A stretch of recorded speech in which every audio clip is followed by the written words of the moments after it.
Devocionais A Bíblia Toda em um Ano. Hoje, Neemias, capítulos 4 a 7. Depois de iniciar a reconstrução dos muros em Neemias 3, os capítulos 4 a 7 mostram como essa obra enfrentou oposição externa, crises internas e por fim foi concluída e organizada. Graças à boa mão de Deus, que abençoou o trabalho de Neemias, aquele que liderou firmemente essa grande obra. O capítulo 4 começa com a zombaria de Sanbalat e Tobias, aqueles dois homens que apareceram também no começo da história e agora voltam para zombar dos judeus que estavam reconstruindo os muros. E a resposta de Neemias a isso é justamente a oração. Neemias ora ao Senhor para que o Senhor veja toda essa situação, o desprezo que recaía sobre o seu povo e assim agisse em favor do seu povo. Vendo que a obra avançava, Sanbalat e Tobias agora planejam atacar Jerusalém e criar confusão ali. Porém, novamente a resposta do povo, liderado por Neemias, é orar ao Senhor para que ele os proteja e também colocar guardas na cidade para que a cidade permaneça segura. Eles oram e agem para o bem da cidade. Ainda assim, havia grande temor em alguns homens. Por isso, a resposta de Neemias foi lembrá-los de que o Senhor, grande e temível, é quem lutaria por eles. E assim deveriam confiar em Deus. Dali em diante, o povo começava a trabalhar enquanto outros ficavam armados de guarda e também dormiam. Enquanto alguns dormiam, outros ficavam de guarda, armados e bem preparados para uma possível batalha que viesse a acontecer. O capítulo 5 aponta para um outro problema que surge. Havia agora um conflito interno. Aqueles que eram mais nobres, mais abastados, começaram a explorar os mais pobres. Havia uma reclamação do povo mais necessitado de que havia altos juros, perda de propriedades e até mesmo escravidão de filhos. E a isso Neemias responde com repreensão. Neemias fica muito irritado ao ouvir essas palavras e então reúne todo o povo e os exorta para que sejam misericordiosos, a que não explorem seus irmãos e que assim tratem os mais pobres, os seus irmãos que precisavam de ajuda nesse momento, com misericórdia e com graça. Neemias registra seu próprio exemplo. Durante 12 anos, Neemias não cobrou o seu salário, Neemias não comeu o pão que cabia como governador. Por 2 vezes ele registra isso para mostrar a misericórdia que era devida aos irmãos. No capítulo 6, há uma nova tentativa de Sanbalat e Tobias, agora também de Gesem, de atrapalharem a obra. Eles começam a chamar Neemias para uma conversa, mas a resposta de Neemias continua sendo de compromisso com a obra. Estou fazendo uma grande obra e não posso descer até aí. Por que devo parar a obra para ir me encontrar com vocês? Surge um problema até mesmo no meio do povo, pois alguns do povo apoiavam esses homens, estavam sendo comprados por eles. Semaías é um dos que se dispõe a chamar Neemias para se esconder no templo, mas Neemias, com discernimento, percebe que não era o Senhor conduzindo isso, mas que na verdade isso era fruto do suborno que havia recebido de Sanbalat e Tobias. Mas por trás de tudo isso, há a oração de Neemias.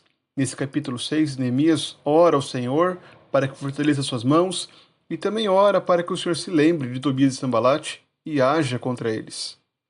Assim, a muralha finalmente é concluída, a obra é terminada e Neemias então registra no capítulo 7 o estabelecimento das guardas que cuidariam da cidade e também a lista que também aparece em Esdras 2 de todos aqueles que voltaram do exílio e assim também aponta para a contribuição dada ao templo do Senhor. Esses capítulos, claramente, visam mostrar que a restauração de Jerusalém exigiu vigilância, exigiu que o povo estivesse unido e temendo a Deus.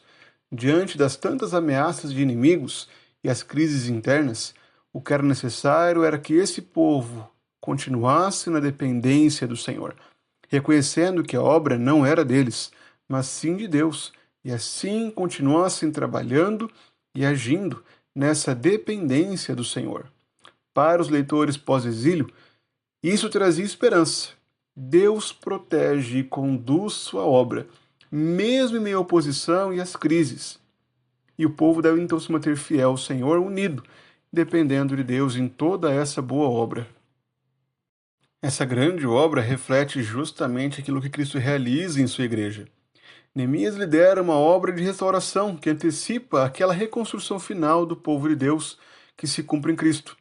Não é um muro que Cristo está reconstruindo, mas sim a sua própria igreja. Ele está santificando o seu povo, preparando o seu povo para a entrada na cidade celestial.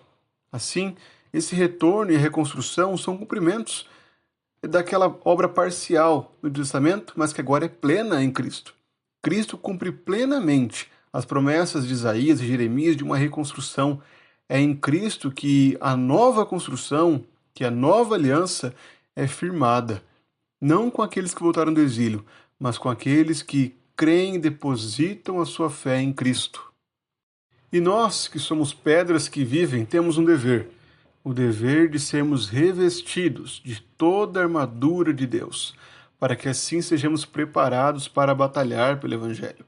É verdade que todo momento aqueles que querem viver de forma piedosa serão perseguidos. A vida cristã, ela reconhece as lutas e dificuldades que passamos. A obra de Deus sempre enfrentará a oposição, mas a vigilância e a oração, o reconhecimento de que dependemos de Deus, continuam sendo armas vitais, fundamentais para que nós cumpramos a nossa missão nesse mundo. Devemos reconhecer que a vitória final pertence ao Senhor. Não é na nossa força ou na nossa sabedoria que venceremos, mas sim na dependência de Deus, sabendo que todo o poder está nas mãos de Cristo, nosso Senhor. Por isso, enquanto vivemos aqui, devemos buscar pela pureza. Em todo esse processo de reconstrução, o que o Senhor estava fazendo não era apenas reconstruindo muros, mas reconstruindo a própria identidade do seu povo. O Senhor estava estabelecendo no seu povo o reconhecimento de quem ele é, a dependência dele. Foi nessa circunstância que esse povo aprendeu a depender de Deus e a reconhecer que tudo que eles precisam está em Deus. Portanto, que quando nós passarmos por dificuldades, problemas, provações, reconheçamos isso. Reconheçamos mais do que apenas as lutas. E compreendamos que, por mais que a gente não entenda o que está acontecendo, Deus continua trabalhando para que nós sejamos purificados e para que a sua igreja seja dia após dia edificada, santificada, até o cumprimento pleno, na glória com Cristo.